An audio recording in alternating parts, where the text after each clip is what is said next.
Berkata Abu Sa'id Al-Khudri radhiyallahu anhu, adalah Rasulullah sallallahu alaihi wasallam orang yang paling malu, lebih pemalu dibandingkan seorang perawan di dalam rumahnya.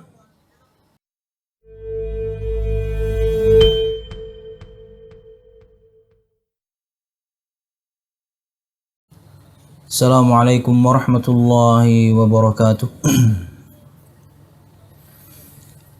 Innal hamdalillah nahmaduhu wa nasta'inuhu wa nastaghfiruh wa na'udzu billahi min shururi anfusina wa min sayyiati a'malina. May yahdihillahu fala mudilla lahu wa may yudlil fala hadiya lahu. أشهد أن لا إله إلا الله وحده لا شريك له وأشهد أن محمدا عبده ورسوله. قال الله تعالى في القرآن الكريم: أعوذ بالله من الشيطان الرجيم. يا أيها الذين آمنوا اتقوا الله حق تقاته ولا تموتن إلا وأنتم مسلمون. يا أيها الناس اتقوا ربكم الذي خلقكم من نفس واحدة وخلق منها زوجها وبث منهما رجالا كثيرا ونساء واتقوا الله الذي تساءلون به والأرحام إن الله كان عليكم رقيبا. يا أيها الذين آمنوا اتقوا الله وقولوا قولا سديدا يصلح لكم أعمالكم ويغفر لكم ذنوبكم ومن يطع الله ورسوله فقد فاز فوزا عظيما. فإن أصدق الحديث كتاب الله وخير الهدي هدي محمد صلى الله عليه وسلم وشر الأمور محدثاتها فإن كل محدثة بدعة وكل بدعة ضلالة وكل ضلالة في النار. أما بعد. Ikhwati at-talaba rahimakumullah wal musyahidun al-kiram. Alhamdulillah, segala puji dan syukur marilah kita haturkan kepada Allah Subhanahu wa ta'ala. Kemudian salawat serta salam semoga selalu tercurahkan kepada junjungan besar Nabi kita Muhammad sallallahu alaihi wasallam, juga beserta para sahabatnya, keluarganya, dan segenap kaum muslimin yang selalu istiqamah berpegang teguh dengan Islam sampai hari kiamat kelak. Ikhwati at-talabah rahimakumullah, melanjutkan pembahasan kita pada kitab Al-Mukhtasar Al-Mufid li Siratin Nabi Al-Mustafa sallallahu alaihi wasallam wa syama'ilihi, karya Syekh Haytham bin Muhammad Sarhan hafizahullahu ta'ala. Dan masih pada pembahasan awsafuhu sallallahu alaihi wasallam al-khuluqiyah, sifat-sifat Nabi Muhammad sallallahu alaihi wasallam berkaitan dengan akhlak atau sifat perilaku Nabi Muhammad sallallahu alaihi wasallam.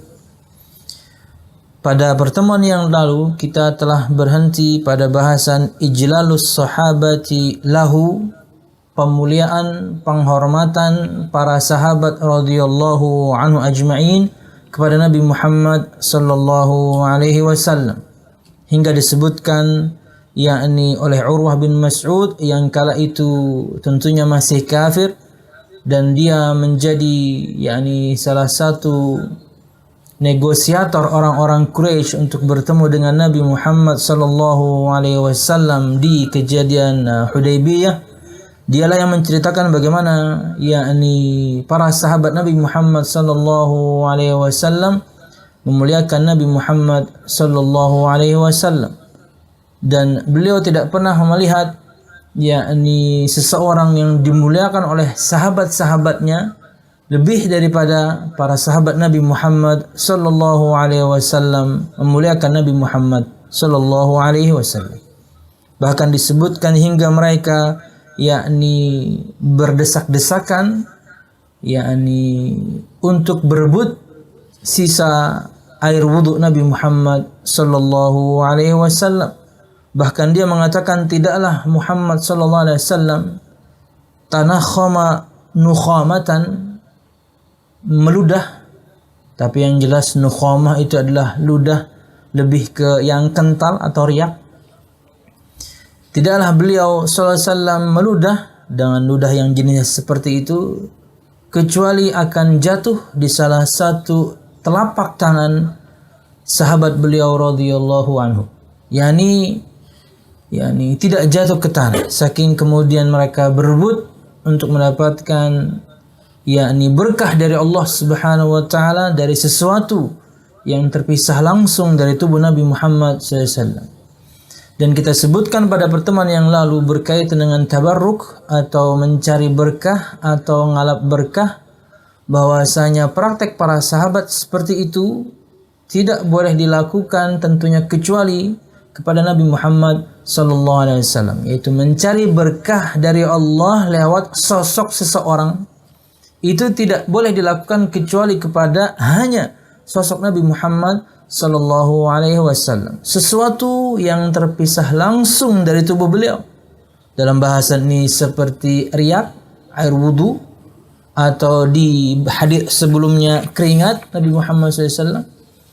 Maka selain Nabi Muhammad SAW, tidak boleh kemudian seorang mencari berkah dari Allah lewat fisik atau sosok seseorang, siapapun dia orangnya.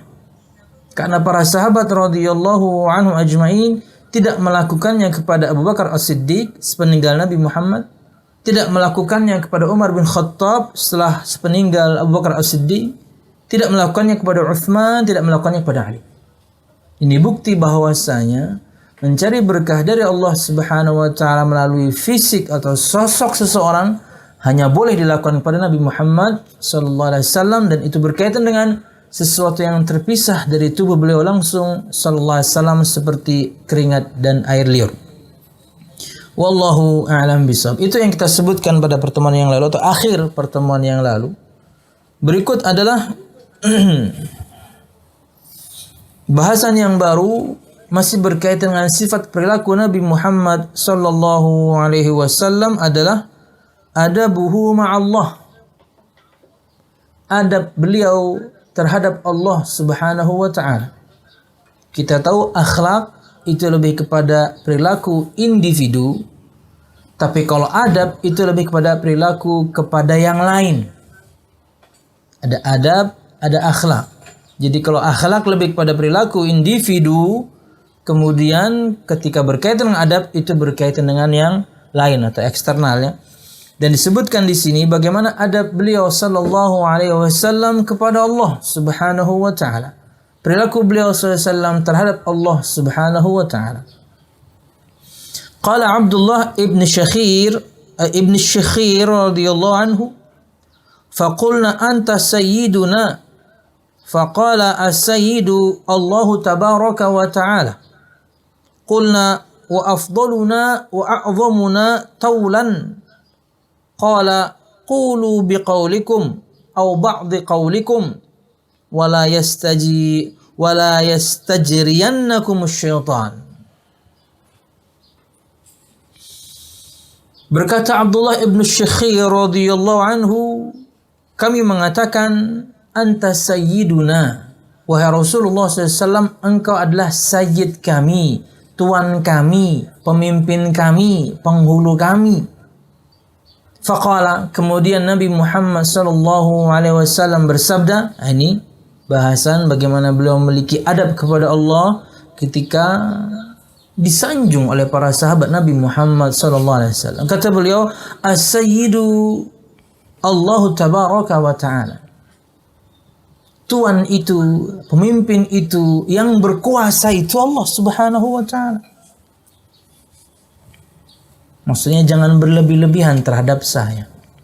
Makanya Nabi Muhammad sallallahu alaihi wasallam bersabda dalam sebuah hadis, kata beliau, la tutruni kama atratin nasara ibnu Maryam, fa innama ana abdun faqulu abdullahi wa rasul.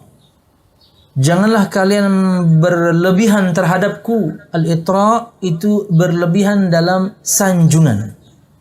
Janganlah kalian melakukan itra' kepadaku, kata Nabi Muhammad SAW, sebagaimana orang-orang Nasrani melakukannya kepada Isa ibnu Maryam. Fa innama ana abdun, maka ketahuilah sesungguhnya aku hanyalah abdun, hamba Allah. Faqulu abdullah rasul, maka katakanlah aku ini hamba Allah dan Rasulnya. Jangan berlebihan. Kata Nabi Muhammad SAW, As-Sayyid, sang tuan, pemimpin yang berkuasa, itu adalah Allah Subhanahu wa ta'ala. Qulna wa afdaluna wa a'zamuna taulan. Wahai Rasul, engkau adalah orang yang paling afdal di antara kami, paling utama, dan engkau yang paling tua. A'zamuna taulan, taul itu bisa bermakna umur. Engkau, hai Rasul, adalah orang yang paling utama di antara kami. Engkau adalah yang paling agung di antara kami. Di antara maknanya adalah yang paling tua. Bahasa kita itu tetuha. Artinya sekarang para sahabat radhiyallahu anhu memuliakan Nabi Muhammad SAW pada posisinya. Ketika Nabi Muhammad mereka sanjung luar biasa tinggi, jangan. Kemudian para sahabat menyanjung beliau dengan sanjungan yang cocok Nabi Muhammad untuk memilikinya. Engkau paling utama, wahai Rasul, dan engkau yang paling agung di antara kami. Di antara maknanya juga adalah engkau yang paling tua. Qala qulu biqaulikum aw ba'di qaulikum. Kemudian Nabi Muhammad berkata, kalau bahasa kita sekarang, silahkan jika kalian mengatakan demikian. Qulu biqaulikum. Katakanlah dengan perkataan kalian itu. Artinya enggak apa-apa. Silahkan kalau kalian mengatakan aku yang paling utama di antara kalian, boleh. Tapi kalau aku adalah sang pemimpin, no. Itu milik Allah Subhanahu wa ta'ala, kata beliau. Wala yastajriyannakum syaitan, dan janganlah kemudian syaitan yastajriyanna, itu di antara maknanya adalah menguasai.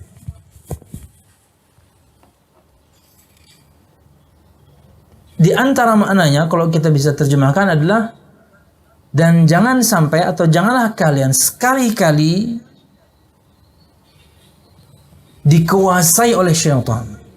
Janganlah kalian pernah sekali-kali menjadikan syaitan menguasai kalian. Maksudnya, ketika seorang melakukan kesalahan, tentu syaitan menguasainya. Dalam bab ini adalah perkataan para sahabat, pujian mereka pada Nabi Muhammad. Yang pertama berlebihan, beliau tegur. Yang kedua, nggak apa-apa. Jangan sampai syaitan menguasai kalian hingga kalian kemudian melakukan perbuatan-perbuatan atau mengatakan perkataan-perkataan yang terlarang atau berlebihan. Ingat, Nabi Muhammad SAW mengingatkan ini kepada para sahabatnya. Tentunya kita tahu bagaimana tebalnya iman mereka. Tapi tetap Nabi Muhammad berikan peringatan, jangan sampai kalian dikuasai oleh syaitan. Wala yastajriyannakum syaitan, dan janganlah sekali-kali kalian dikuasai oleh syaitan atau syaitan menguasai kalian. Wallahu a'lam bishawab. Tentunya perkataan para sahabat, anta afdaluna, engkau adalah orang yang paling utama di antara kami, karena memang Nabi Muhammad mengatakannya. Bahwasanya beliau adalah yang paling bertakwa.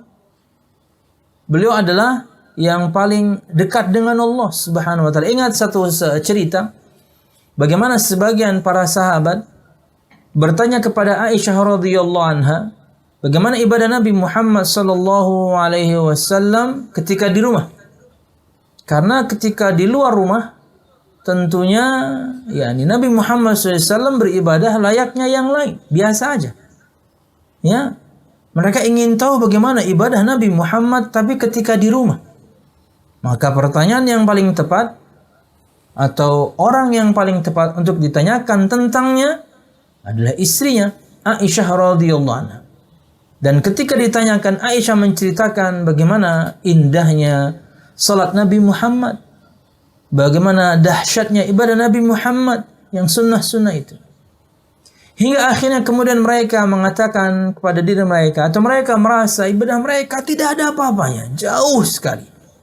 Hingga mereka bertekad, yang satu tidak ingin menikah, ingin ibadah aja. Yang lain mengatakan ingin berpuasa dan tidak berbuka, puasa terus. Yang satu mengatakan tidak tidur malam, ingin menegakkan malam terus.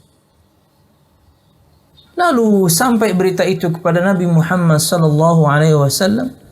Dan kemudian beliau mengatakan, yakni siapa orang-orang yang mengatakan hal-hal yang demikian? Tidak ingin menikah, inginnya ibadah saja.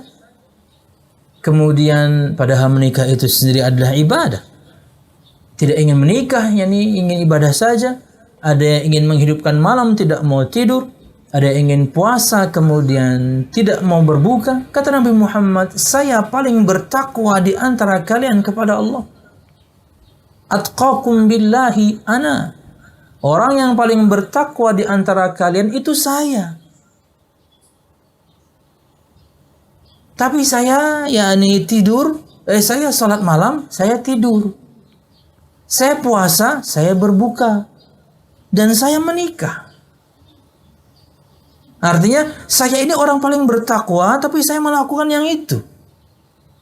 Beribadah iya, salat malam, istirahat juga. Beribadah iya, puasa, berbuka juga. Dan menikah beliau sallallahu alaihi wasallam. Jadi berkaitan dengan pujian para sahabat ketika menyebutkan Nabi Muhammad afdoluna, cocok. Karena Nabi Muhammad mengatakan pada dirinya sendiri. Bahwasanya beliau adalah yang paling bertakwa kepada Allah Subhanahu wa ta'ala. Kemudian syaja'atuhu, keberanian beliau sallallahu alaihi wasallam. Qala Ali ibn Abi Thalib radhiyallahu anhu, kunna idza hamiyal ba'su wa laqiyal qaumul qauma ittaqaina bi Rasulillah sallallahu alaihi wasallam. فَلَا يَكُونُ أَحَدٌ مِنَّا أَدْنَى إِلَى الْقَوْمِ مِنْهُ. Dulu kami, idza hamiyal ba'su, itu diantara maknanya adalah ishtaddal harbu.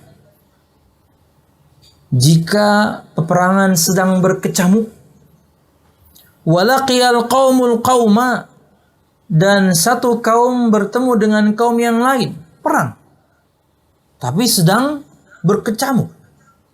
Ittaqaina bi Rasulillah sallallahu alaihi wasallam, kami berlindung kepada Rasulullah sallallahu alaihi wasallam. Fala yakunu ahadun minna adna ilal qaumi minhu. Maka tidak ada seorang pun di antara kami yang lebih dekat kepada musuh dibandingkan beliau sallallahu alaihi wasallam. Artinya beliau paling depan. Tidak ada seorang pun di antara kami yang posisinya lebih dekat dengan musuh dibandingkan beliau di depan. Kata para ulama, ini di antara dalil yang menunjukkan akan beraninya Nabi Muhammad sallallahu alaihi wasallam. Ingat juga satu kisah bagaimana Umar bin Khattab radhiyallahu anhu kala itu ketika mengetahui adiknya, iparnya masuk Islam, kemudian dia ingin membunuh Nabi Muhammad sallallahu alaihi wasallam, dan dia datangi Nabi Muhammad sallallahu alaihi wasallam di markas di Darul Alqam. Dan kemudian begitu dia datang, disebutkan ceritanya Nabi Muhammad lah yang menghampirinya. Kita tahu Umar bin Khattab radhiyallahu anhu itu adalah seseorang yang sangat tangguh. Disebutkan tidak pernah dia kalah, dalam bahasa kita kasarnya itu nggak pernah kalah berkelahi. Paling jago pokoknya Umar bin Khattab radhiyallahu anhu. Makanya tentunya Nabi Muhammad juga berdoa, ya Allah muliakanlah Islam dengan masuknya salah satu di antara dua Umar bin Khattab dan Amr bin Hisham. Abu Jahal apa Abu Lahab itu nama aslinya. Karena ini pemuka. Ini orang ternama, ini orang populer, ini orang punya power. Kalau dia sampai masuk Islam, maka pasti berimbas yang dahsyat atau luar biasa untuk Islam. Dan Allah memberikan petunjuknya pada Umar bin Khattab. Ketika dia mendatangi Nabi Muhammad yang menghampirinya, bukan malah kemudian ketakutan. Kenapa? Tahu ini orang tangguh, ini orang nggak pernah kalah berantem. Nabi Muhammad malah yang mendatanginya, dan disebutkan dalam riwayatnya Nabi Muhammad mengumpulkan kerah bajunya dan mengangkatnya. Anda bisa bayangkan Anda di posisi juara UFC, juara MMA internasional, di kelas Anda nggak ada yang ngalahin. Lalu kemudian kerah baju Anda dipegang oleh seseorang yang lebih pendek dan mengangkatnya. Itu gimana itu? Apa nggak down? Mesti jatuh. Karena sosok Umar bin Khattab disebutkan tinggi besar. Nabi Muhammad sedang. Kita sudah bahas sifat yakni tubuh beliau kemarin. Nggak besar atau tinggi banget, juga nggak kecil. Sedang Nabi Muhammad. Standarnya orang Arab kalau kita bahas secara khusus. Anda orang nggak pernah kalah berantem, diangkat oleh seseorang yang badannya lebih kecil. Kamu mau apa? Gituin. Bahasa kita tuh mungkin sinetronnya tuh, kamu mau apa? Gitu. Kamera dari sini, Bit. Kamu mau apa? biar dramatis ya. Atau kameranya muter, Bit. Cet. Kamu mau apa? Tersentak dong seseorang seperti itu. Ya, berani. Nabi kita Muhammad berani. Dan memang semua Nabi dan Rasul diberikan sifat pemberani. Bagaimana jika seorang Nabi penakut? Akankah kemudian dia bisa menyampaikan firman Allah, dia menyampaikan sabda Nabi Muhammad SAW, menyampaikan firman Allah atau sabdanya? Ya nggak bisa loh, penakut. Nabi semuanya diberikan sifat pemberani. Khususnya Nabi kita Muhammad sallallahu alaihi wasallam. Kemudian di antara sifat perilaku Nabi Muhammad sallallahu alaihi wasallam yang lain tadi, beliau sangat pemberani. Khasyatuhu, takutnya beliau sallallahu alaihi wasallam. Qala sallallahu alaihi wasallam, ama wallahi inni la akhsyakum lillahi wa atqakum lahu. Wah, ini di antara yang kita sebutkan riwayatnya tadi. Ini potongannya di sini.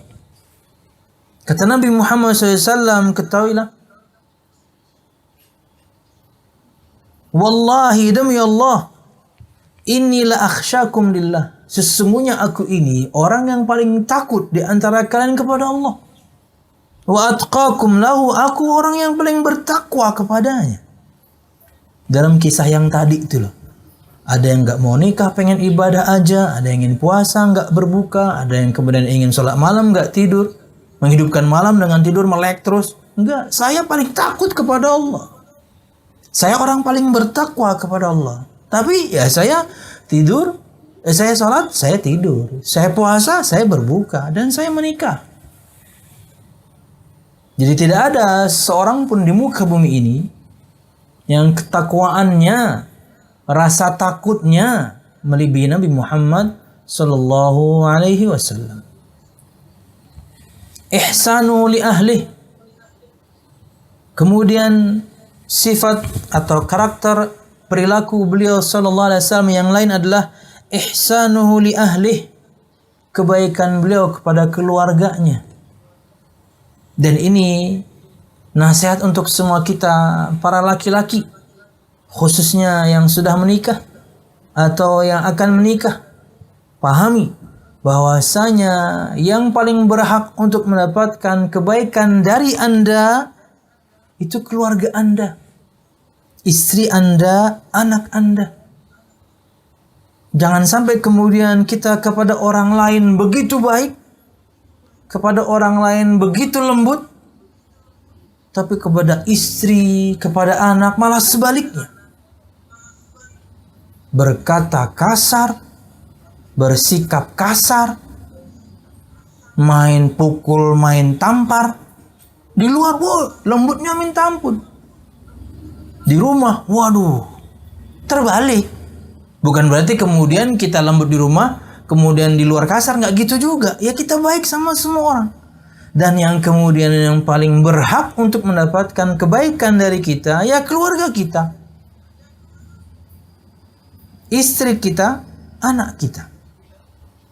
Kata Nabi Muhammad SAW, khairukum li ahlih, wa ana khairukum li ahli. Sebaik-baik kalian adalah yang terbaik di antara kalian kepada keluarganya. Sebaik-baik kalian adalah orang yang paling baik perilakunya, sikapnya, perkataannya, perbuatannya, lembut kepada keluarganya.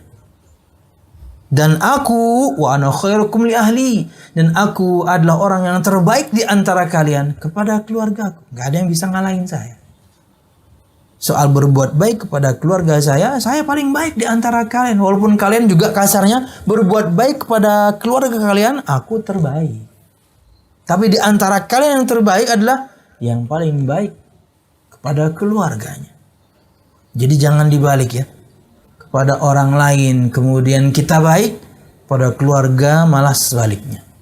Berbuat baiklah kepada siapapun, dan yang lebih utama, yang paling berhak untuk mendapatkan dari kita kebaikan adalah keluarga kita, yaitu istri dan juga anak.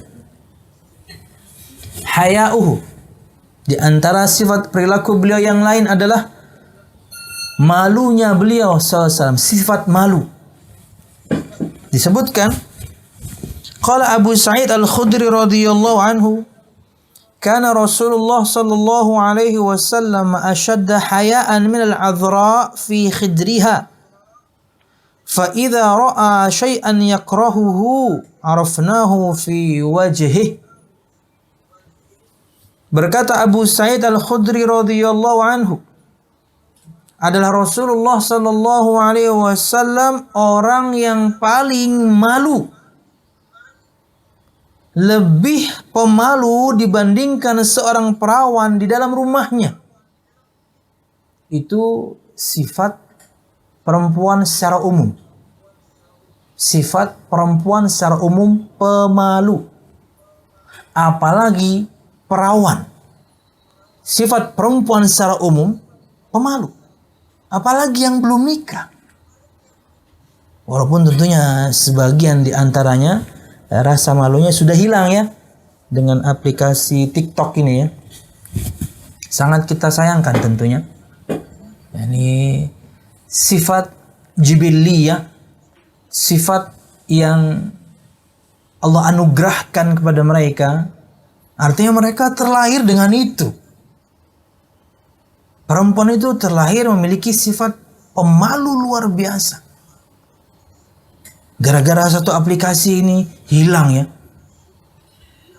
Semoga Allah Subhanahu wa taala memberikan hidayah kepada mereka semuanya, amin. Dan memberikan keistiqomahan kepada kaum muslimin untuk tetap mempertahankan sifat yang bersifat anugerah. Allah kasih itu kepada semua wanita. Apalagi yang belum menikah, yaitu perawan. Pemalu mereka di rumahnya.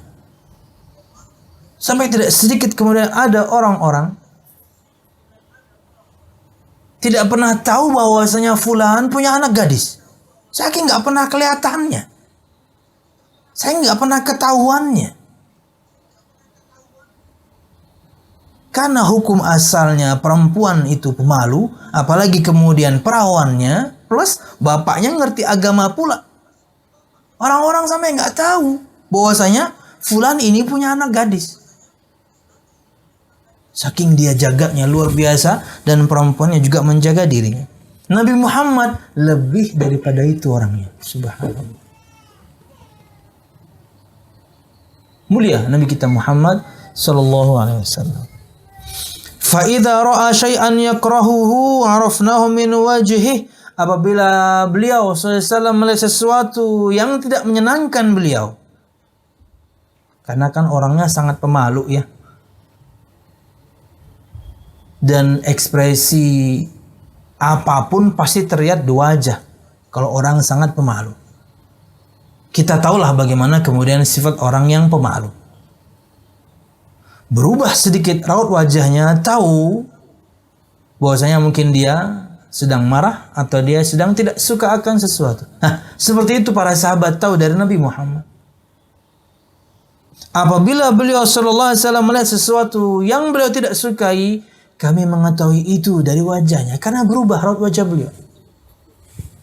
Raut wajah orang pemalu yang tentunya seringnya, apalagi kita berbicara Nabi Muhammad yang umum saja, seringnya menundukkan pandangan. Lawang pemalu kok. Bukan minder ya, pemalu. Apalagi Nabi Muhammad SAW. Maka kalau ada sesuatu yang beliau tidak sukai, kami langsung tahu dari raut wajahnya. Beliau lagi nggak suka, beliau lagi marah. Dari wajahnya. Karena mereka tahu sifat malu Nabi Muhammad Sallallahu Alaihi Wasallam. Taisiruhu. Kemudahan dari beliau Sallallahu Alaihi Wasallam. Taisir, pemudahan dari beliau Sallallahu Alaihi Wasallam. Apa maksudnya? Perhatikan. Qalat Aisyah radhiyallahu anha, ma khuyyira an-nabiy sallallahu alaihi wasallam baina amrayni illa ikhtara aysarahuma ma lam ya'tham. Fa idza kana al-ithmu kana ab'aduhuma minhu. Dari Aisyah radhiyallahu anha berkata, tidaklah Nabi Muhammad sallallahu alaihi wasallam diberikan pilihan di antara dua perkara kecuali Nabi Muhammad SAW memilih yang paling mudah di antara keduanya selama itu beliau tidak berdosa. Perhatikan ya. Perhatikan poin perkataan Aisyah ma lam ya'tham, atau di hadis yang lain ma lam yakun ithman. Selama perkara itu bukan perkara dosa. Tidaklah Nabi Muhammad diberikan pilihan di antara dua perkara kecuali beliau mesti milih yang lebih mudah. Selama perkara itu bukan dosa. Jadi kata para ulama, tolong digarisbawahi perkataan Aisyah ini selama bukan dosa.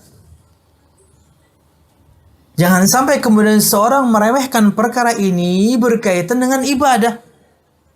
Nyari yang lebih mudah, nyari yang lebih mudah, nyari yang lebih mudah. No. Kata para ulama, di antaranya keterangan di Aunul Ma'bud, bahwasanya ini lebih kepada perkara duniawi. Artinya tidaklah Nabi Muhammad SAW diberikan pilihan dengan dua perkara duniawi. Bukan ibadah. Hukum asalnya semuanya mubah. Kecuali beliau memilih yang paling mudah. Karena kalau tidak diberikan tekanan oleh Aisyah radhiyallahu anha, di antara pintarnya Aisyah, beliau mensifati Nabi Muhammad tapi ada hukum fikih di dalamnya. Tidaklah Nabi Muhammad SAW diberikan pilihan antara dua perkara kecuali beliau memilih yang paling mudah. Malam yakun ithman, malam ya'tham, selama itu bukan dosa. Garis bawahi betul-betul, selama bukan dosa. Anda diberikan dua pilihan, urusan duniawi kata para ulama, pilihlah yang lebih mudah, jangan yang repot, jangan yang ribet. Tapi kalau ibadah, kita sudah bahas tadi. Kalau soal ibadah, kita semaksimal mungkin kita memilih, yakni mungkin yang terberat. Contoh ya. Kayak misalnya kasus perempuan bercadar aja misalnya. Iya. Kan kita tahu bahwasanya ijma' para ulama disabda dari firman Allah, sabda Nabi Muhammad, bahwasanya perempuan itu seluruh tubuhnya aurat, harus ditutupi dengan pakaian yang syar'i, dengan semua sifat pakaian syar'i kecuali wajah dan dua telapak tangan. Kemudian ada sebagian para ulama menyebutkan pakai cadar lebih utama Bahkan ada yang menyebutkan mereka mewajibkan cadar. Kenapa? Ada hukum nazar, laki-laki melihat wajah wanita sebelum menikahinya, karena hukum asalnya wajahnya tertutup. Jadi harus dilihat dulu. Itu wajah. Yang lebih tinggi lagi, bahkan ada yang mengharuskan perempuan pakai sarung tangan. Nah, ketakwaan beda-beda. Anda menggunakan pakaian syar'i, alhamdulillah. Itulah kemampuan yang Anda bisa lakukan. Ada sebagian di antara yang lain, levelnya lebih tinggi, diambil yang lebih berat, tapi dia mampu menjalankannya. Dia mampu kemudian menghadapi mungkin perundungan, bulian, santai aja dia. Dia udah siap memang, apalagi dia siap, pasangannya ngedukung, keluarganya ngedukung. Oh, jalan dia. Ada lagi yang levelnya lebih tinggi lagi, bukan cuma wajah bercadar. Keluar rumah mesti dia pakai sarung tangan. Sarung tangan akhwat ya, bukan sarung tangan karena Covid, bu. Sarung tangan akhwat. Bukan sarung tangan kemudian karena pengen naik sepeda. Enggak, pakai sarung tangan dia hukum asalnya. Pokoknya keluar dia pakai sarung. Karena itu ibadah, dia ngambil yang lebih berat. Makanya ada embel-embel di sini dari Aisyah radhiyallahu anha, selama bukan dosa, perkara duniawi pilih yang lebih simpel, yang lebih mudah. Wallahu a'lam bishawab. Itulah Nabi Muhammad SAW. Beliau mempermudah kita, yakni kaum muslimin, dengan yakni akhlak perilaku beliau SAW. Beliau panutan kita tentunya. Kemudian, la yantaqimu li nafsihi. Di antara sifat perilaku Nabi Muhammad SAW, beliau tidak membalas dendam untuk dirinya. Artinya jika sesuatu berkaitan dengan dirinya, beliau tidak pendendam. Tapi kalau sudah kehormatan Allah dicabik-cabik, aduh, beliau nomor 1 di depan. Artinya itulah sifat yang juga harus dimiliki oleh kita kaum muslimin. Kalau berkaitan dengan urusan kita pribadi, santailah. Tapi kalau sudah agama yang diinjak, oh kita naik. Kita berbicara, kita bereaksi. Tapi kalau untuk diri kita sendiri, ya biasalah. Semua kita memang punya salah, semua kita memang punya dosa. Santai aja. Qalat Aisyah radhiyallahu anha, wallahi ma man taqama li nafsihi fi syai'in yu'ta ilaihi qattu hatta tuntahaka hurumatullahi fayantaqimu lillah. Dari Aisyah radhiyallahu anha, beliau berkata, demi Allah, tidaklah Nabi Muhammad SAW intaqama, membalas dendam, li nafsihi, untuk dirinya. Fi syai'in yu'ta ilaihi qattu, pada satu perkara yang diberikan kepadanya sekalipun.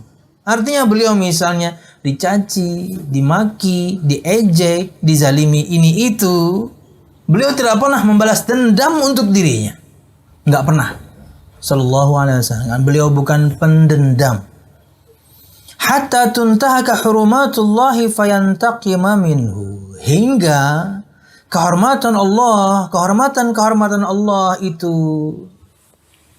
diinjak-injak, akhirnya atau maka beliau baru kemudian membalasnya. Artinya kalau berkaitan dengan agama, beliau baru kemudian berbicara, bereaksi. Tapi kalau berkaitan dengan diri beliau SAW, sudahlah. Beliau tidak pernah kemudian yakni membalas. Walaupun tentunya yakni ketika seorang dizalimi, seorang boleh membalas sesuai kadar kezaliman orang tersebut. Walaupun tentunya memaafkan jauh lebih utama. Ya. Membalas kezaliman yang kita terima dengan perbuatan yang sama, setara, boleh. Tapi memaafkan lebih utama di sisi Allah Subhanahu wa ta'ala. Nabung pahala ya. Mungkin orang yakni berbuat zalim kepada kita, menggibah, menjatuhkan harkat martabat segala macam. Itu kan untuk pribadi ya. Walaupun kalau berkaitan dengan gibah, sesuatu yang memang tidak ada pada kita. Kita berbicara ketika orang menjatuhkan harkat martabat berkaitan dengan sesuatu yang betul-betul ada pada kita, keburukan itu ada. Membalasnya boleh. Tapi masa kita kemudian membalasnya dengan menggibahi orang? Masa kita membalasnya kemudian juga dengan menghancurkan harkat martabat dia? No, maafkan lebih utama. Dan peringatan untuk siapapun yang melakukan hal tersebut, kezaliman kepada manusia itu bikin repot di hari kiamat. Jangan sampai kita menjadi orang yang merugi, menjadi orang yang bangkrut di hari kiamat kelak, ketika kita membawa begitu banyak pahala amal di dunia, tapi tak taunya di akhirat kelak habis. Harus kita berikan, kita transferkan kepada orang-orang yang ketika di dunia dulu kita zalim kepada mereka. Maka jadi jangan jadi orang yang bangkrut kelak di hari kiamat. Wallahu a'lam bishawab.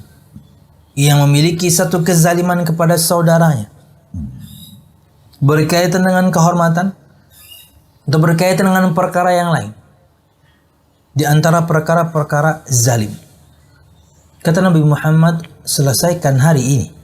Maksudnya selesaikan segera, sebelum datang nanti hari tidak ada lagi manfaat dinar dan dirham.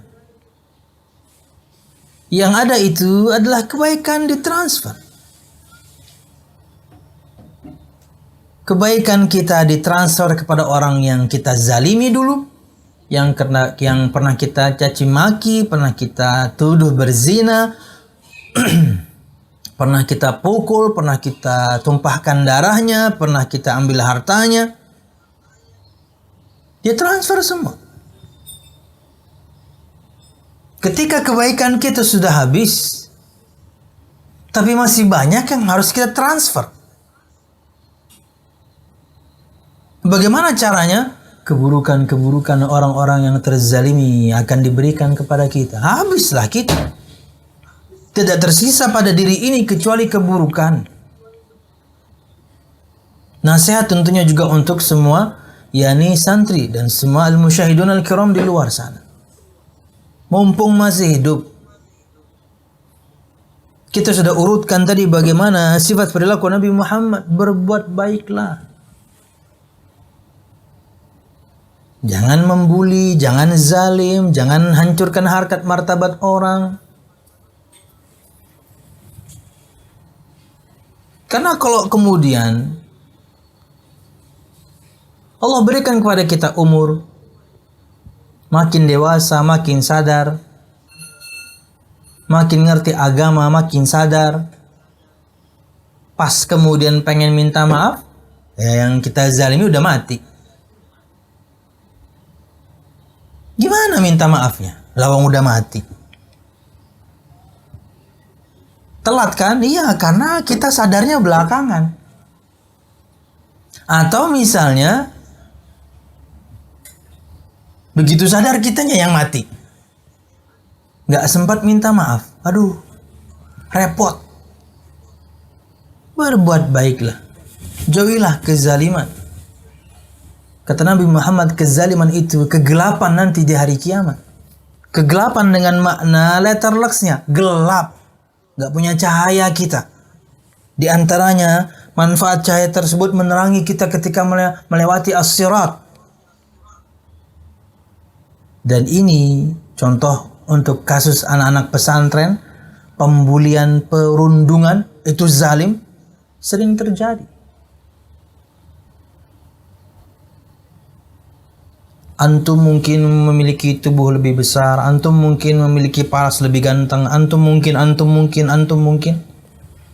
Bukan hak antum kemudian dengannya menzalimi yang lain, yang lebih kecil, yang lebih lemah, yang lebih jelek. No.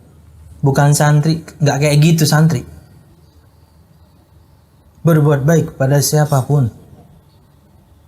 Teman-teman antum sekarang, itulah yang nanti yakni akan selalu mengingatkan kepada kita akan kesalahan kita di kemudian hari. Ya, saya pribadi rasakan itu. Subhanallah, saya nggak baik-baik amat sama dia, tapi saya juga nggak zalim, nggak berteman-teman amat sama dia. Tapi subhanallah, ketemu pun sejak lulus Madinah nggak pernah ketemu saya. Saya ikut daurah, dia enggak, dia ikut mungkin saya enggak. Sekalinya ikut juga sama-sama enggak papasan juga misalnya. Tapi subhanallah, satu dua yakni ceramah kita salah ngomong, manusiawi dong. Dia yang ngingetin. Teman dekat aja enggak ketika di pesantren. Rul, ente ngomong ini salah Rul. Di poin ini, di menit ini, subhanallah. Ya. Yang sekarang nih, yang antum hadapi sekarang, teman-teman di sekitar antum sekarang, inilah teman-teman sejati nanti. Jadi berbuat baiklah. Untuk aku mendapatkan imbas baiknya kelak. Teman-teman yang hakiki ya. Wallahu a'lam bishawab. Lanjut. La ya'ibut ta'am, di antara sifat perilaku Nabi Muhammad SAW, beliau tidak mencela makanan. Qalat Aisyah radhiyallahu anha, ma'aba Rasulullah sallallahu alaihi wasallam ta'aman qattu, in ishtahahu akalahu wa in karihahu tarakahu. Berkata Aisyah radhiyallahu anha, Nabi Muhammad SAW tidak pernah mencela makanan sekalipun. Jika beliau menginginkannya, beliau memakannya. Jika beliau menyukainya, beliau memakannya. Dan jika beliau tidak menyukainya, beliau meninggalkannya tanpa mencela. Asin banget, itu mencela. Kecut banget, itu mencela. Anda sedang di Sulawesi misalnya, Anda sedang di Makassar misalnya, yang saya tahu banyak masakan mereka lebih ke arah kecut.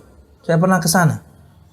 Kalau Anda misalnya dari satu kota, dari satu provinsi, dari satu yang masakannya mungkin biasa manis atau biasa spicy, berbumbu gitu ya, masakan-masakan Jawa Timur. Perkataan Anda itu mencela. Udah, suka makan, nggak suka tinggalkan, gitu aja. Suka makan, tidak suka tinggalkan. Nggak perlu mencela. Apalagi kemudian mengomentarinya berlebihan. Ketika enak, Anda komentari luar biasa. Nyipit nasi goreng, waduh, nggak ada duanya. Ya Anda pesannya satu piring, mana ada dua. Ada aja tuh ya pertanyaan unik dari ikhwah seperti itu ya. Apakah perkataan demikian syirik? Ya enggak lah, Anda cuma berlebihan aja. Berlebihan dalam perkara makanan, enggak ada hubungannya sama ketuhanan. Masa Anda posisikan makanan sama Tuhan? Kan enggak tentunya. Anda sedang lebay aja. Ini nasi goreng, enggak ada duanya. Iya Anda bikin sendiri, tapi di tengah hutan, mana ada yang lain. Biasa aja, suka makan. Dan nggak perlu kemudian membanding-bandingkan. Karena mesti ada, contoh misalnya nasi goreng atau mie ayam atau apa gitu ya. Satu dan tempat yang lain mesti ada keutamaan, ada kekurangan. Tapi Anda suka makan, nggak udah habisin, tapi nggak usah komen-komen juga.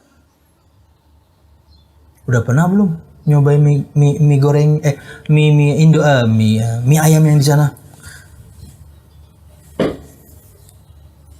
Kenapa? Aduh, Anda nggak pengen komen. Nah itu, nada Anda seperti itu tuh sudah Anda mencela tuh. Anda cuma gini-gini, temen gini-gini, itu udah mencela. Nggak usah. Kalau ada yang nanya, antum pernah nggak makan mie goreng yang di tempat fulani? Pernah. Enak nggak? Antum coba aja. Itu kan datar tuh, antum coba aja. Enak nggak? Ya antum coba aja. Ntar Anda nyoba nggak enak, ya coba aja. Daripada kemudian dengan perkataan kita nyela warung makan orang. Ih, mie-nya gendut banget. Ih, kuahnya aduh bening banget. Mie ayam tapi ayamnya aduh kecil-kecil banget. Macam-macam lah. Itu celaan namanya. Terserah orang. Begitulah mie ayam versi dia. Dia ngambil mie yang jenisnya mungkin lebih gendut, ada orang yang lebih ke bakmi lebih tipis, Sapit. Anda nanya mie ayam, tanya saya. Makan favorit anak pesantren sejak dulu. Gak usah. Suka, makan. Enggak, no comment. Diam aja udah. Begitulah Nabi Muhammad SAW.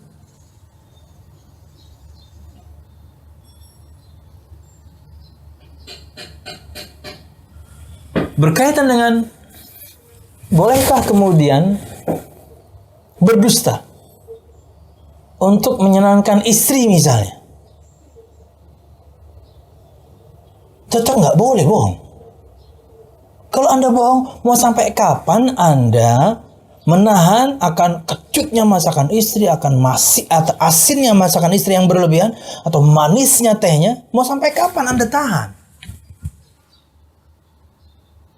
Kak, terlalu asin ya? Iya dek, lain kali kurangin. Kan enak, kita nggak celak, cuman lain kali kurangin sedikit. Kak, tehnya terlalu manis ya?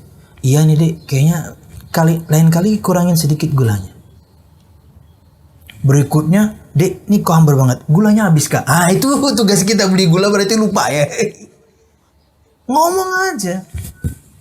Mau sampai kapan Anda berdusta? Berdustanya berdosa, mau sampai kapan Anda tahan? Anda mungkin menikah bisa puluhan tahun, belasan tahun, sekian tahun. Selama itu kemudian Anda menahan begitu manisnya teh yang dia bikin, begitu asinnya masakan dia buat. No, bilang aja. Dia akan terima itu untuk perbaikan. Kurangi dikit. Pengen nyaman lagi, bikin aja sendiri. Pengen nyaman lagi, beli yang sasetan. Ah, itu kan enak. Akhirnya kita tidak mencela masakan istri, tidak mencela minuman yang istri buat, apa? Bikin sendiri, sudah takaran pabrik. Udah pas itu, mereka merisetnya sebelum masukkan gulanya sekian, kopinya sekian, krimernya sekian. Mereka sudah setting, bikin sendiri enak. Masih nggak enak juga, celah tuh yang punya pabrik. Kan nggak juga ya, iya, jujur aja, nggak apa-apa.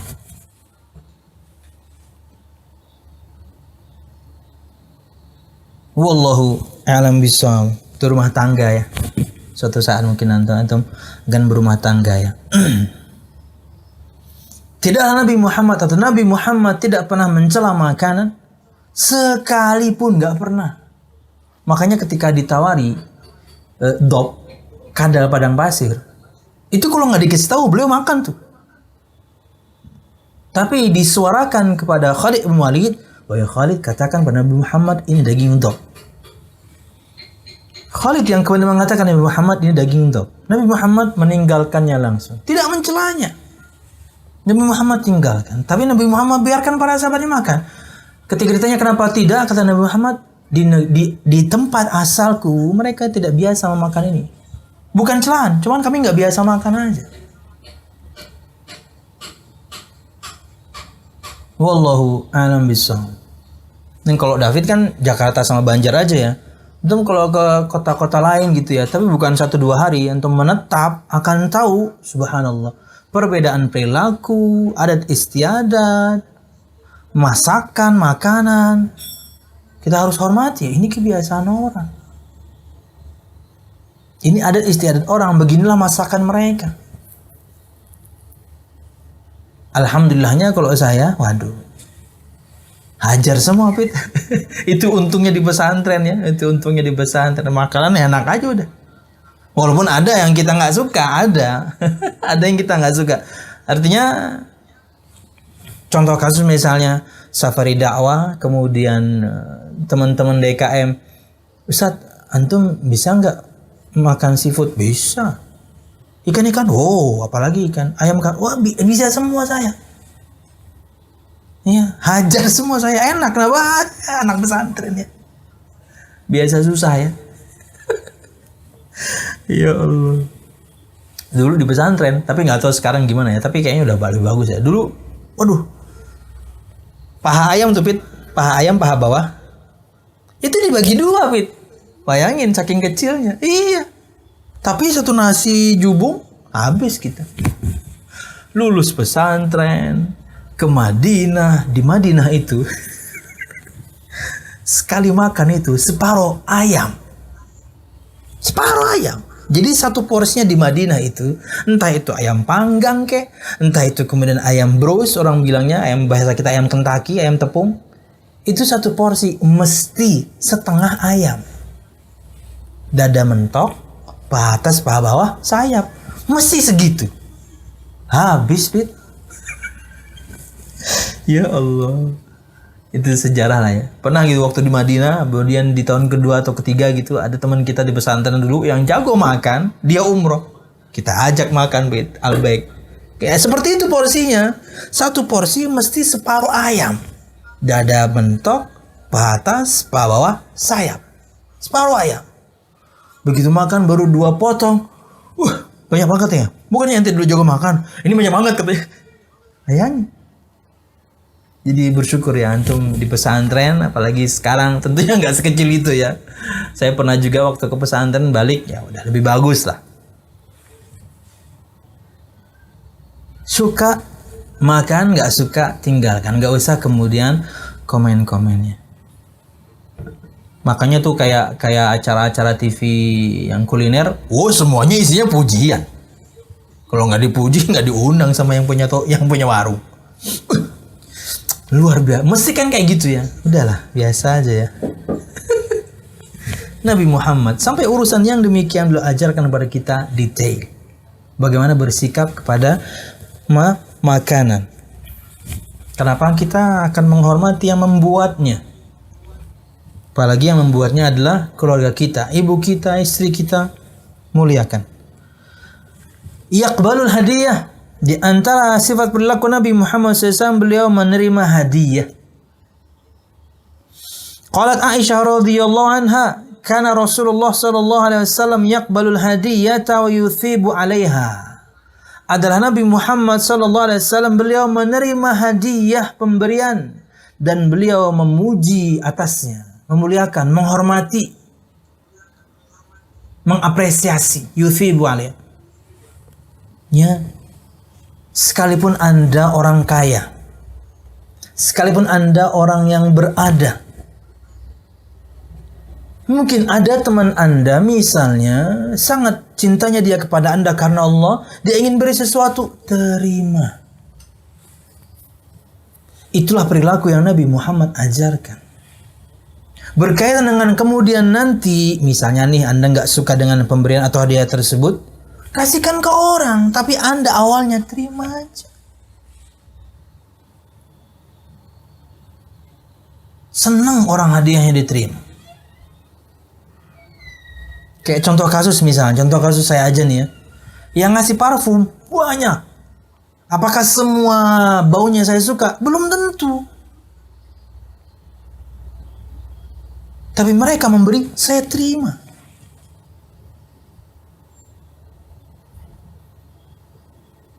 Saya itu bisa dikatakan ya, dengan banyak teman-teman kru ya, ketika kita terlepas dari mereka juga suka wewangian, ketika kita tampil selalu wangi, mereka akan melakukan hal yang sama. Iya Pit, anak tuh di mobil mantu, mama siapa aja gitu, nggak pernah nyium bau kecut teman-teman, karena anak selalu pakai minyak wangi. Akhirnya mereka melakukan hal yang sama, nggak pernah anak suruh, atau memang basicnya mereka juga suka wewangian. Bagaimana Anda memperlakukan orang, Anda akan mendapatkan perlakuan yang sama. 0, sekian persen lah. Tapi itu kalau sudah di masjid ya, karena karakter beda. Jadi dikasih, saya terima. Apakah kemudian semua baunya saya suka? Belum tentu. Apalagi kemudian dengan bertambahnya umur. Serius ini. Ketika umur menginjak 40, betul-betul wangian yang rada keras, notabene itu yang disukai bapak-bapak, kesana memang arah kita. Antum sekarang mungkin yang suka yang seger-seger ya Pit. Umur antum sekian soalnya. Nanti umur 40, 50, 60. Makanya di umur 60 sukanya minyak wangi nyong-nyong. Wah, baunya luar biasa. Karena perubahan. Walaupun saya masih suka yang segar-segar, saya masih suka. Tapi yang jelas dikasih saya terima. Numpuk kadang-kadang banyak gitu ya. Panggil teman-teman kru. Ya kan? Anda sering bagi-bagi sama teman-teman. Yang ngasih banyak. Tapi belum tentu kemudian kita suka. Kecuali yang ngasih nanya, Pian biasa parfum apa? Ah, itu tuh saya sebutin tuh produknya tuh. Tapi kalau orang ngasih, itulah bau yang dia suka, ya kita terima. Makasih. Wah, pas kita suka kita pakai. Enggak, ya kita kasihkan orang biar lebih bermanfaat. Kata Nabi Muhammad, tahadu tahabu. Saling membeli hadiahlah kalian akan saling cinta.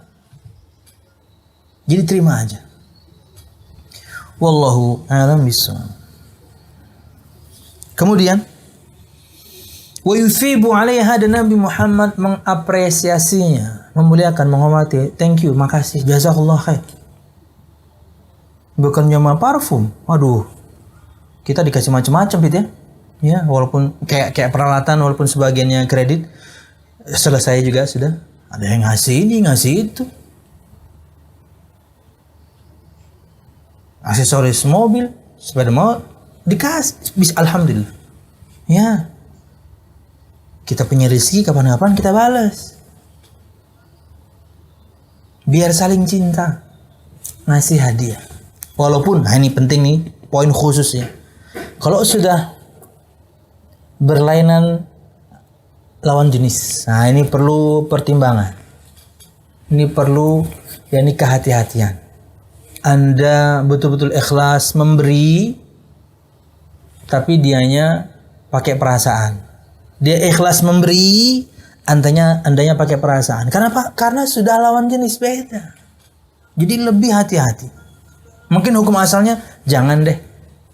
Kecuali Anda tahu itu aman. Ya, Anda ngasih seorang akhwat buku A, bulan depan ngasih buku B, bulan depan kemudian ngasih khimar. Murni ngasih nih, karena mungkin Anda jualan buku, Anda mungkin, tapi pikirannya wanita nggak sesimpel itu. Nih ikhwan kayaknya maksud nih sama saya nih, kan kayak gitu jadinya rusak. Apalagi Andanya sudah memiliki pasangan, dia yang sudah memiliki pasangan, no. Ini perlu kehati-hatian, jangan dimaknai selebar itu. Yang sejenis aja dulu deh, biar lebih mudah ya. Walaupun tidak sedikit pit, ada pit. Tidak sedikit itu berarti beberapa kali ya. Akhwat gitu ngasih sesuatu, saya terima aja. Tapi yang di rumah cemberut dia. Ah, berarti kan kurang tepat. Wallah alam bisa. Lanjut. La ya'kulu sadaqah. Ah, ini penting sekali nih. Masih panjang, Bit? Oke. Di antara sifat perilaku Nabi Muhammad SAW, beliau tidak memakan sedekah. Ini bahasan khusus untuk Nabi Muhammad dan Ahlul Bait. Ini khusus untuk Nabi Muhammad dan Ahlul Bait. Kata Nabi Muhammad SAW, Inna ala Muhammadin sallallahu alaihi wasallam la ya'kuluna sadaqah. Sesungguhnya keluarga Muhammad, beliau dan keluarganya, semua orang yang memiliki hubungan kekerabatan dengan beliau, yang saleh di antara mereka, Ahlul Bait, tidak makan sedekah, tidak menerima sedekah.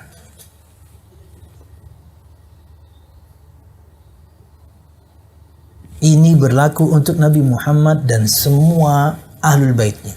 Semua orang yang memiliki hubungan kekerabatan dengan Nabi Muhammad SAW, pamannya, istrinya, anaknya, turunannya, ponakannya, turunannya, pamannya, turunannya, semua yang saleh di antara mereka, atau yang beriman, tidak boleh menerima sedekah.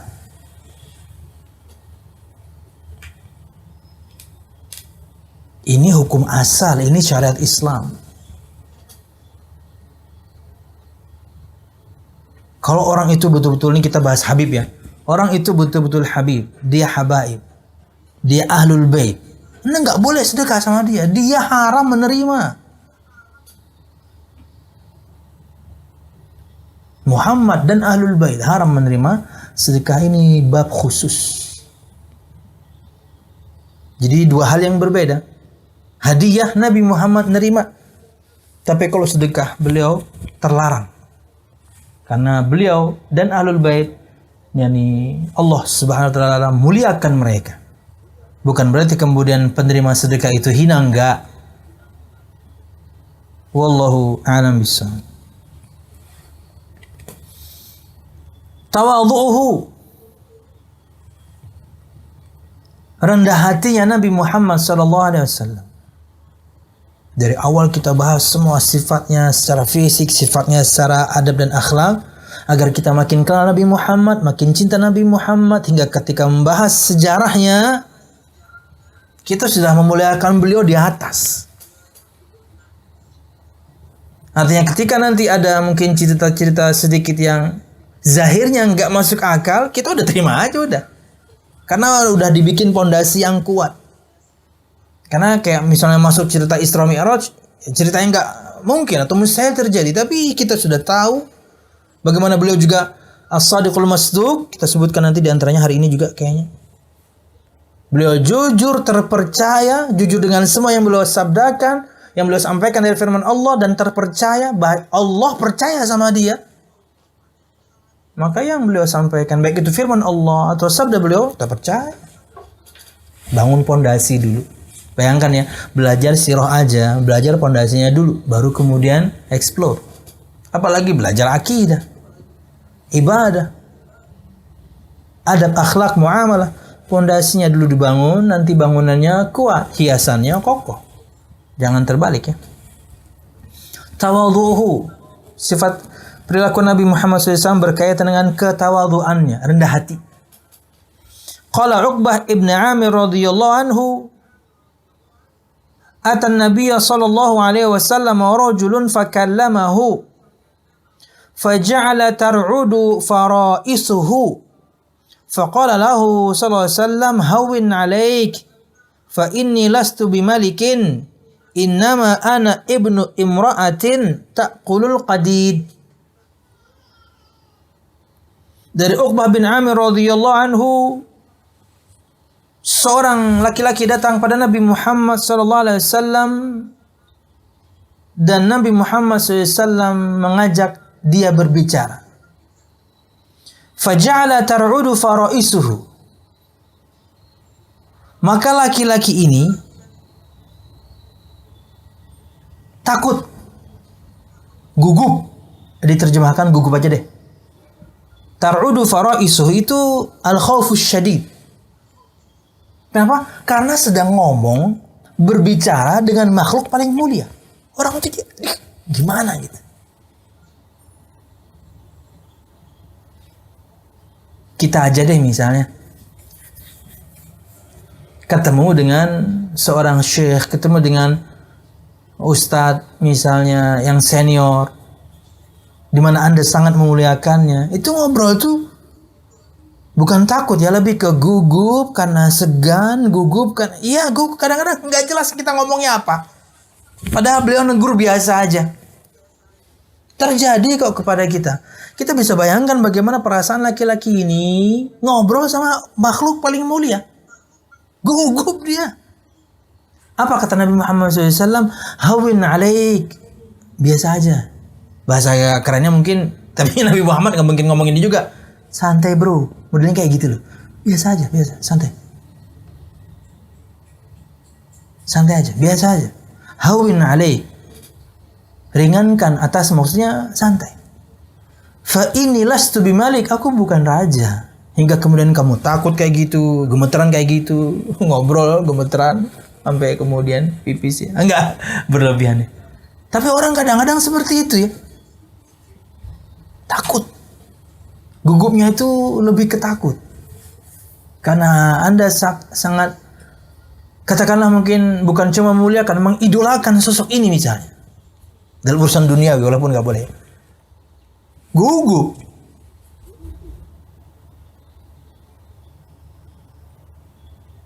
Kata Nabi Muhammad, hawin alaik, biasa saja. Fa inni lastu bimalik, aku bukan seorang raja. Innama ana ibnu imra'atin, sungguh aku hanyalah anak seorang wanita ta'kulul qadid, yang dia makan qadid itu apa ya? Tepung kalau nggak salah. Qadid. Coba Bit. Qaf dal ya qaf. Qadid. Tepung kayaknya. Ya kita terjemahkan roti lah. Qadid. Maksudnya aku orang biasa. Ya biasanya Nabi Muhammad tentunya ya. Orang yang mulia, makhluk paling mulia sallallahu alaihi wasallam. Khidmatuhu ahlahu. Di antara sifat perilaku Nabi Muhammad SAW yang lain, beliau membantu keluarganya, nolongin pekerjaan rumah. Yang penting nih untuk semua kita kaum laki-laki, para suami, bantuin urusan rumah tangga. Ya, yang bisa Anda kerjakan bantuin, bukan semuanya istri. Sekalipun Anda punya pembantu misalnya, bantuin. Apa kek? Yang simpel itu mungkin nyapu, wah gampang. Ngepel, gampang. Nyuci, mesin cuci gampang. Nyuci piring, gampang. Jemur pakaian, ngangkat pakaian, gampang. Apa yang susah? Yang susah itu mungkin masak ya. Ya. Nah itu tuh. Mungkin masak, ya kamu Dedek.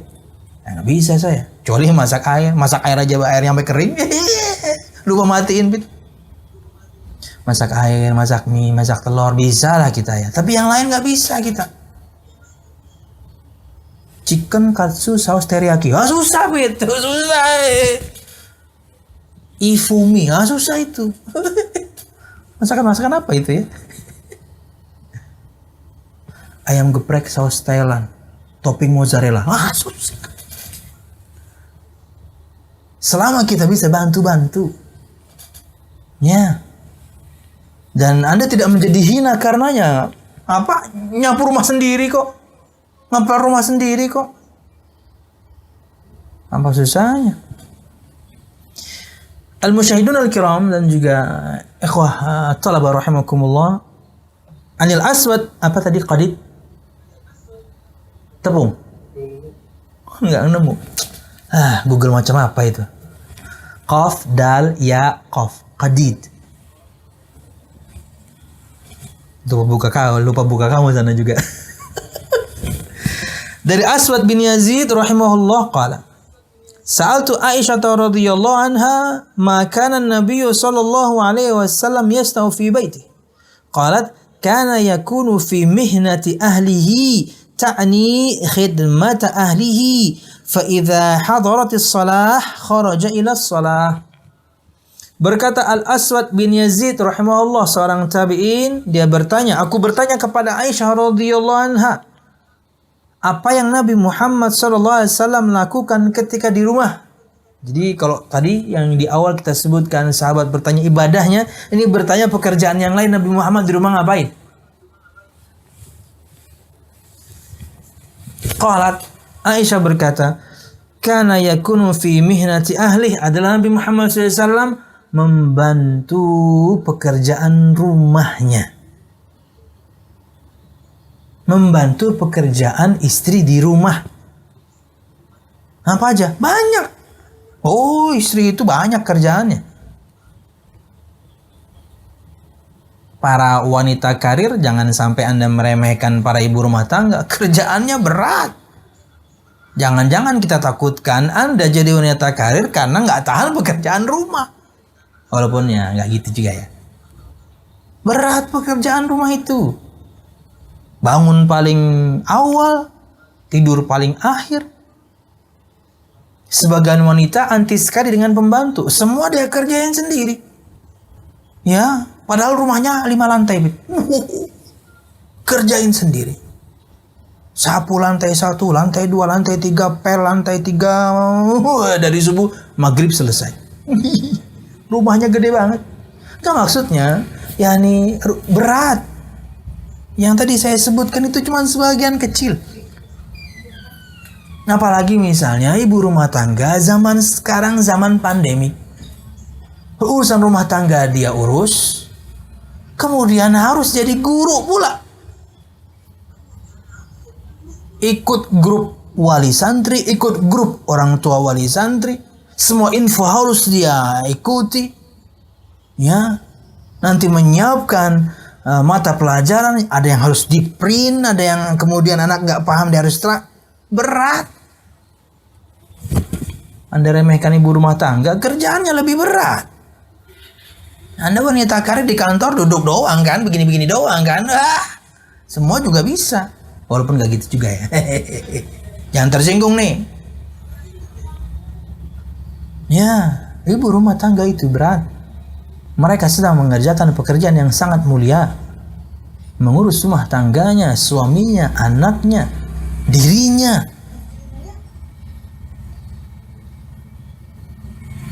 Makanya Nabi Muhammad membantu. Makanya hai para suami, bantu istri kita dalam pekerjaan rumahnya. Ya. Dia berkata, adalah Nabi Muhammad SAW yakunu fi mihnati ahlih ta'ni khidmata ahli. Nabi Muhammad membantu pekerjaan rumahnya, pekerjaan istrinya. Fa idza hadaratis shalah kharaja ila shalah. Kalau sudah salat, hadir, datang, beliau keluar rumah. Kalau sudah pulang ke rumah, bantu-bantu di rumah. Sallallahu alaihi wasallam. Anda tidak hina. Anda bahkan mulia. Anda punya anak laki-laki. Ketika Anda kemudian membantu istri Anda di rumah, Anda punya anak laki-laki. Secara tidak langsung Anda mendidik anak laki-laki Anda, gini loh nanti jadi suami.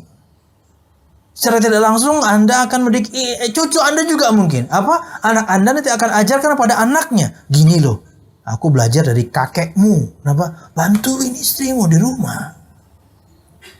Jadi kalau didik anak, itu sebenarnya juga didik cucu ya. Jangan begitu terus. Wallahu a'lam bishawab. Anda membantunya, Anda memuliakannya. Begitulah nanti anak Anda akan tumbuh. Ya. Dia akan bantu istrinya, dia akan memuliakan istrinya. Begitulah nanti dia akan ajarkan pada anaknya. Terus begitu. Wallahu a'lam bishawab. Lanjut. Taghafuluhu 'anil jahilin. Lalainya beliau dari orang-orang yang bodoh. Artinya beliau tidak menghiraukan orang-orang yang bodoh. Inilah juga sifat yang harus kita miliki. Sama orang bodoh nggak usah diladenin. Habis ya?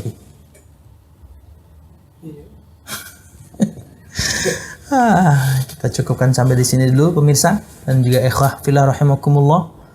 Insyaallah kita akan lanjutkan di pertemuan mendatang berkaitan dengan bagaimana sifat perilaku Nabi Muhammad SAW terhadap orang-orang yang bodoh. Beliau mengabaikannya, beliau tidak menghiraukannya.